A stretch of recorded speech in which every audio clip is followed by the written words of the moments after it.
Hello everyone and welcome back to Kanen Coffee. Here we have this beautiful Pavoni professional espresso machine. Now for this machine we did a tune-up and we also replaced the other this fuse that you see right here and all these gaskets from the piston itself, piston base, group head base, as well as some other ones that you see right here. We also replaced the side glass and the side glass case. These are the newer ones, and yeah, that's all we did in this machine. We also polished it a little bit around and just clean around the group head very well. So starting with one shot of espresso, we're gonna test the machine out. Hopefully I pick up the right grind settings on this machine, otherwise you're gonna see drip coffee or coffee barely dripping.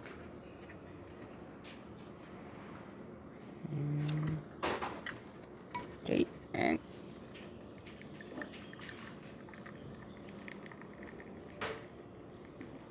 this time it was drip coffee as I did not use a much finer grind. Basically got a little bit of crema coming out through the espresso shot and really good flow coming out through the shower head as well. Steam for this machine, even though we have the door open, you can see how much steam is coming out from the steamer.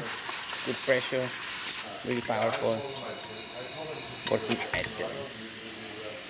So there you have it, a Pavoni professional working once again and ready to brew. Thank you so much for repairing Kanen Coffee and subscribe to the channel.